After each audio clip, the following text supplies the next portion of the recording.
आओ बच्चों देखते हैं आज क्वाड्रेटिक पोलिनोमियल। ये 10th क्लास मैथ है, चैप्टर 2 है पोलिनोमियल्स का। तो उसका दूसरा टाइप से क्वाड्रेटिक, इसके बारे में समझते हैं कि जीरोज और कोफिशिएंट में क्या ये रिलेशनशिप है और इसका इक्वेशन कैसे फॉर्मेशन होता है, थोड़ा हम लोग देखते हैं। तो आइए चलिए देखते हैं कैसे कैसे ये सब होता है। देखिए ये आपके सामने है क्वाड्रेटिक पोलिनोमियल्स। तो क्वाड्रेटिक पोलिनोमियल्स का जो फॉर्मेट होता है ax² bx + c = 0 ये होता है।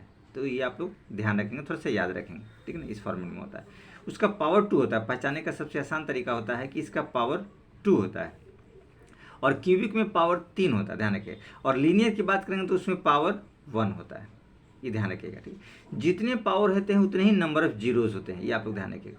जीरोज उसके उतने ही होंगे, उतने ही सॉल्यूशन होंगे। ये देखिए क्वाड्रेटिक है, इसके 2 सॉल्यूशन होंगे, 2 जीरोज निकलेंगे। क्यूबिक रहेगा तो नंबर ऑफ जीरोज 3 होंगे, अगर लीनियर रहेगा तो नंबर ऑफ जीरोज 1 होंगे। ये क्लियर हो गया। ये नॉट इक्वल टू 0 होना चाहिए, क्योंकि ए इक्वल टू अगर 0 हो गया तो ये क्वाड्रेटिक नहीं कहलाएगा, लीनियर कहलाएगा। देखिए 2 हट जाएगा, क्योंकि 0 में अगर इसको हम मल्टीप्लाई करेंगे 0 के वैल्यू से तो x² भी 0 हो जाएगा। तो सभी पोलिनोमियल में मोस्टली होता है, चाहे क्वाड्रेटिक हो, चाहे क्यूबिक हो, चाहे लीनियर हो, फर्स्ट वाला टर्म 0 नहीं होना चाहिए। बाकी वाला term as it is possible है, अगर वो होता है 0 तो हम लोग मान सकते हैं किसी एक टर्म को, ठीक है ना। लेकिन ये टर्म नहीं होना चाहिए, ये वाला टर्म। इसलिए जैसे आपको हम एग्जाम्पल के तौर पे हम लोग लिख देते हैं, ठीक है। एग्जाम्पल एक मान लीजिए कि हमने आपको लिख दिया, ये देखिए यहाँ पे एग्जाम्पल हमने लिखा आपको 2x² + 4x + 3, तो ये क्वाड्रेटिक कहलाएगा, ठीक है ना। ये क्वाड्रेटिक होगा, ये क्वाड्रेटिक पोलिनोमियल्स कहलाएगा, ठीक है। लेकिन अगर हमने यहाँ पे 0 ले लिया, ए वाला टर्म है, ठीक है ना, यहाँ 0, तो ये क्या हो जाएगा 0 × x² + 4x + 3 = 0। तो ये पूरा टर्म 0 हो जाएगा, तो क्या बचेगा 4x + 3 = 0। तो ये लीनियर कहलाएगा, लीनियर पोलिनोमियल हो गया। इस हिसाब से आप लोग समझे, कोई विशेष ऐसा नहीं था, लेकिन इसको ध्यान रखना है हमें थोड़ा सा। चलिए तो आगे हम चलते हैं। इसके जीरोज हमने लेट किया है alpha beta be 2 zeros of the quadratic polynomial. अगर क्यूबिक रहता तो alpha beta gamma be 3 zeros of the polynomial होगा, ठीक है। तो ये हो गया, 2 जीरोज हो गए, अल्फा बीटा हमने लेट कर लिया। ये नॉट इक्वल टू 0 है। देखिएगा ए बी ये सब क्या है, कॉफिशिएंट होते हैं। किसके? एक्स के कॉफिशिएंट है और x² के कॉफिशिएंट है।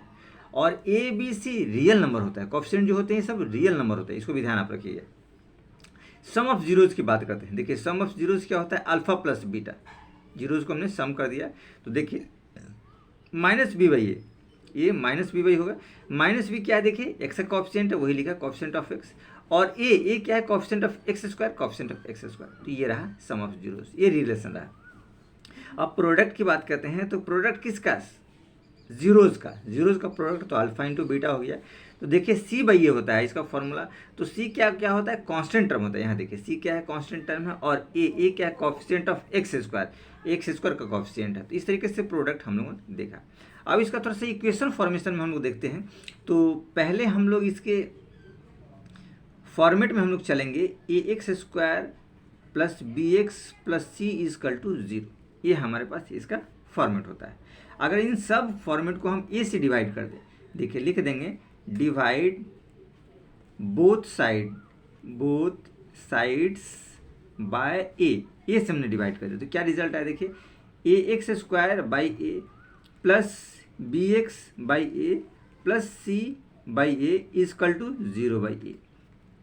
ये फॉर्मेट हमारे पास आ गया, ठीक है।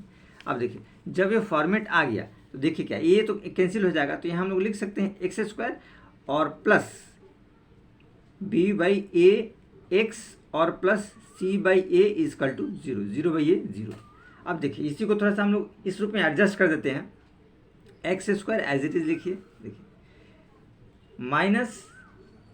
माइनस b/a, इसको थोड़ा हमने एडजस्ट करके लिखा, माइनस चूँकि प्लस ही होगा, और प्लस c/a = 0। अब देखिए ये -b/a क्या दर्शाता है, ये -b/a दर्शाता है, देखिए आपका सम ऑफ जीरोज को। किसको दर्शाता है, सम ऑफ जीरोज को। तो हम यहाँ लिख सकते हैं x² - अल्फा + बीटा x, ये लिखा जा सकता है। और c/a अल्फा × बीटा प्रोडक्ट को दर्शाता है, तो ये लिखा जा सकता है। तो देखिए ये हम लोग के साथ alpha into beta C by. इस तरीके से ये क्या आपको हो गया, इक्वेशन हो गया। ये हमारे पास क्या हो गया, एक इक्वेशन आया, ठीक है ना, ये इक्वेशन हो गया, ठीक है ना। ये इक्वेशन कहलाएगा आपका, ये कहलाएगा इक्वेशन, हम लिख सकते हैं quadratic polynomial quadratic polynomial equation, ठीक है। क्वाड्रेटिक पोलिनोमियल इक्वेशन हो गया, इसके माध्यम से आप इक्वेशन निकाल सकते हैं। सपोज मान लीजिए कि आपके पास कोई एग्जांपल दिया है, एग्जांपल मान लीजिए कि अल्फ़ा प्लस बीटा दिया है आपका 4 और अल्फ़ा इंटू बीटा दिया है -1, ठीक है। ये आपको दिया है, कहता है राइट क्वाड्रेटिक इक्वेशन, ठीक है। तो क्वाड्रेटिक इक्वेशन इसी फॉर्मूला में लगाइए, तो आप लिख सकते हैं